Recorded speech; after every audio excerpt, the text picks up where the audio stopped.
Beginnings community. I'm Stephanie and welcome to Cooking with Steffi. Today I'm going to be teaching you how to make some delicious chocolate chip oatmeal cookies. So first things first, let's get our oven preheated to 165 degrees, our hands washed and our hair up if you have long hair. And now we're going to go over our ingredients and the supplies you'll be needing.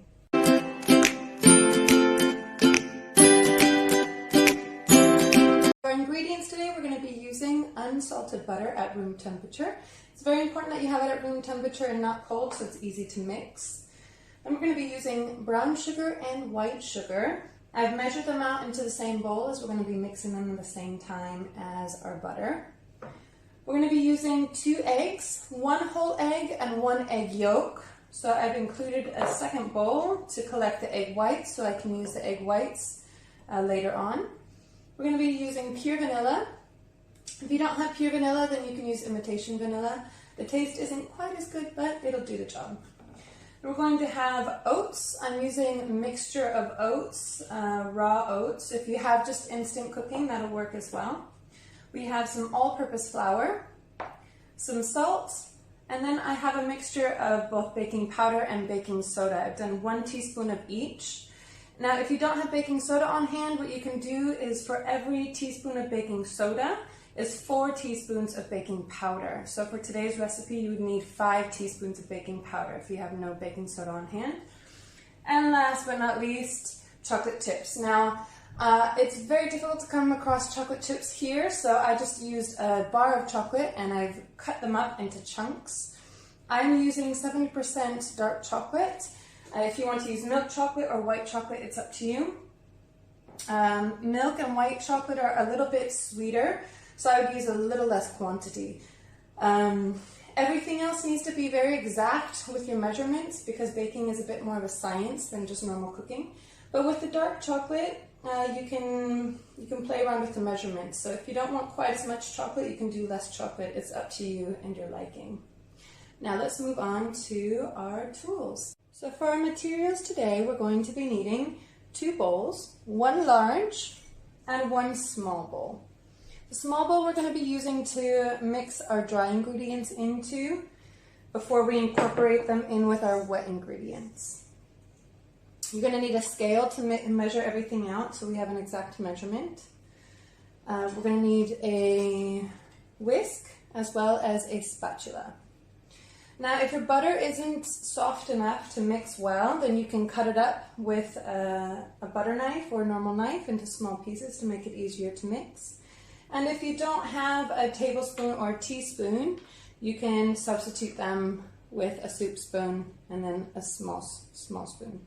Later, we're going to be needing these spoons for scooping out our dough for making our bowls as well, so it's good to have on hand. What I recommend doing is having everything measured out beforehand to make the mixing part much easier and to ensure that you don't forget anything.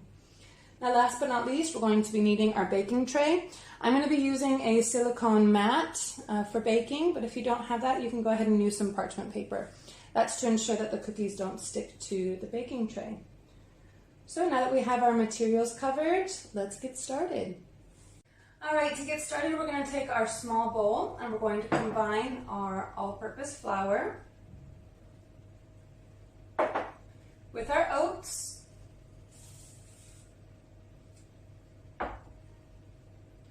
our 1 teaspoon of baking powder and 1 teaspoon of baking soda. Again, if you don't have baking soda, you can go ahead and use 4 extra teaspoons of baking powder for a total of 5 teaspoons. And we're going to be using some salt today. You can use the salt of your liking. I am using a sea salt. And you can do as much or as little as you like. I am a fan of having a nice salty, chocolatey cookie. So if you don't like salt, you don't have to add very much. I do recommend adding a little bit. I've added a little bit over a teaspoon of salt. Now we're going to combine this just to make sure that everything is well incorporated. So we have our flour, our oats, our salt, our baking powder, and our baking soda well combined. We do this beforehand just to ensure that when we add it to our wet ingredients that we don't have a clump of baking soda, baking powder in one cookie. We want to make sure that everything is evenly distributed. So now we're going to take our large bowl. In our large bowl, we're going to take our butter. It's nice and soft. Again, if your butter is not at room temperature, or if you're baking when it's cold out in the winter time, so even if it has been sitting out, it's a bit firm, what you can do is cut it into small pieces, and you can use a wooden spoon to beat it, and that's going to help make sure that it's nice and soft. So I'm going to move this around just a little bit with my whisk, so you can see how well it's mixing right now. And now I'm going to add in my sugars. So I have a combination of the white sugar and the brown sugar together. And now I'm going to combine this with the butter. It's going to take a few minutes to get well mixed and make sure that everything is well incorporated. You might need to scrape down the sides of your bowl or clean out your whisk with the spatula, so it's good to have your spatula on hand during the mixing process. If you're going to be using an electric mixer, you can go ahead and do that as well. It'll go a little bit faster for you.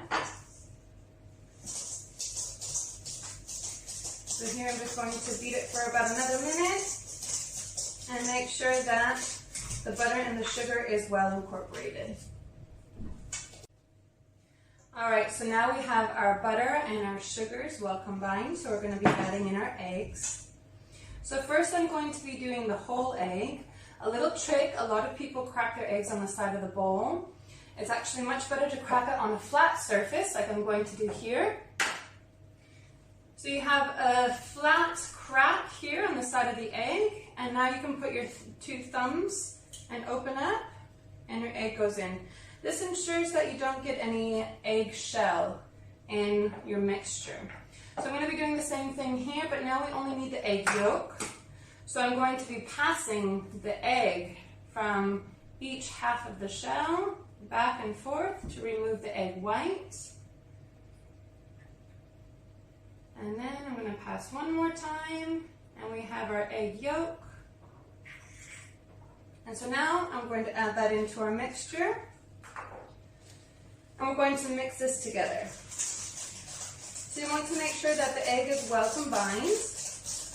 You're going to see now the mixture is going to become a bit more loose. And now it's time to add our vanilla. So I'm going to be adding in 1 tablespoon of vanilla. If you like more vanilla, you can add more.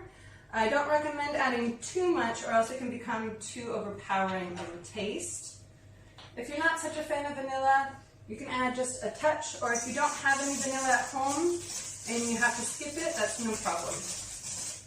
Alright, so now we have all our wet ingredients combined, like so. So now we're going to add in our dry ingredients. Okay, so now that we have our wet ingredients well blended together, we're going to add in our dry ingredients. So you can do this all at one go, or if you want, you can incorporate it in 2 different sections. The important part is that you don't overmix your mixture. So you might need to scrape down the sides a few times with your spatula, that's okay. But while we're mixing, we want to mix just until all the flour and oats are incorporated with our wet ingredients. So this will just take another minute, scraping down the sides with my whisk as well. And now I'm going to clean out the whisk and scrape down the sides of the bowl with our spatula. This is just going to ensure that all the ingredients are equally incorporated with each other. Just give this a little scrape down. Now, my mixture is already just about well combined together. Just going to give it one more stir. And now it's becoming very thick and a little difficult to mix with my wire whisk. So I'm going to now clean it off and just use my rubber spatula, as now I have our wet and my dry ingredients all incorporated.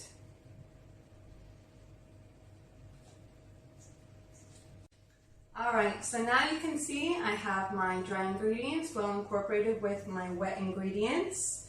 And now is the fun part. We're going to fold in our chocolate chips or chocolate chunks. Again, I'm using a dark chocolate, 70%. You can use whatever kind of chocolate you like. If you want to use less quantity, you can use less quantity as well. I like to make sure and ensure that in every bite, there's a little bit of each ingredient. So hence I'm using all of the chocolate.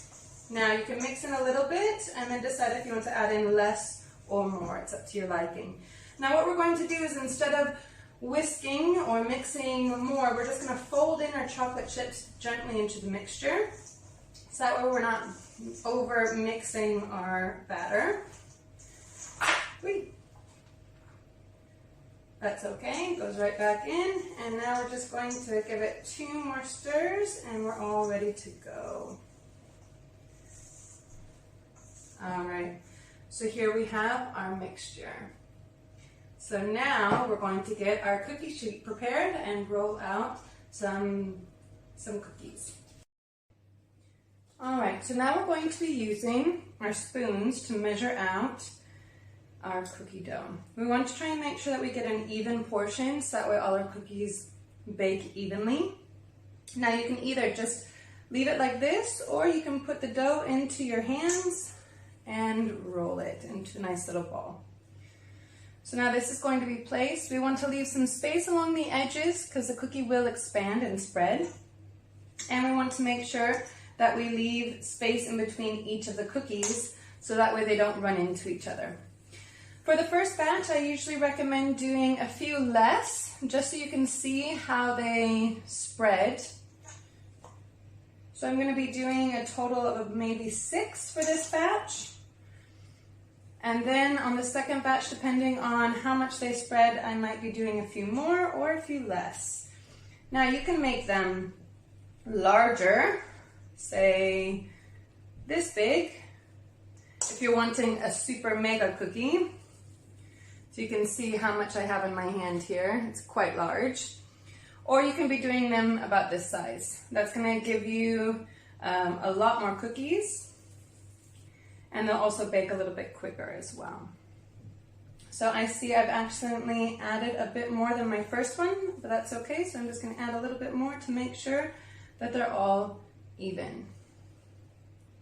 If you see that one is a little bit bigger, you can take a little bit away and then just reshape it and put it back. And now we have all even sizes. I'm going to do 2 more. 1, and the last one, and 2. So you can see I have a lot of cookie dough left.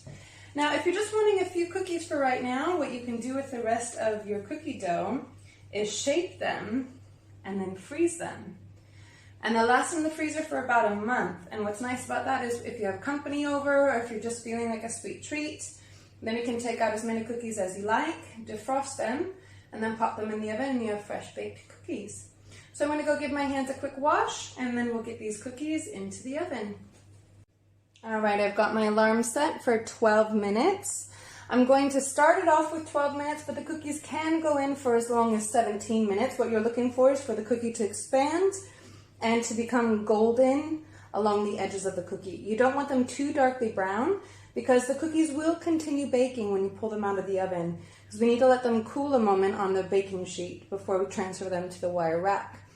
So I recommend starting with 12 minutes, giving a quick check. If your oven is hotter on the back of the oven or in the front of the oven, then I recommend to spin your cookie sheet around like so, to make sure that both sides of the cookie are evenly baked. Let's go get these cookies in the oven. All right, so our alarm has gone off. We're going to check on these cookies. Oh, they look perfect. All right, so they're going to come out of the oven. We're going to leave them on the cookie sheet for about 5 minutes to let them completely cool before we set them on a cooling rack to finish cooling off. All right, our cookies are completely cool, It was very hard to resist the temptation to eat them earlier, but now I'm going to move them to a plate. I have another batch of cookies baking. I think I'm going to get about a total of 30 large cookies. Your batch size is going to be dependent on the size of the cookie dough ball that you make. You can get up to 50 to 75 if you're doing smaller cookies. Now, if you don't want so many cookies all at once, you can prepare your dough by rolling them into small balls and then freezing them. They'll last about 1 month in a freezer bag. And then when you're wanting a fresh baked cookie, you can just pull them out of the freezer, let them defrost, and in the oven they go. I hope you enjoyed today's baking class, and now it's my favorite part. It's time to enjoy. Thanks for joining, and I hope to see you on the next video. And here are the results of some of our kids' baking. Don't their cookies look delicious? Thanks for watching. Hope to see you next time.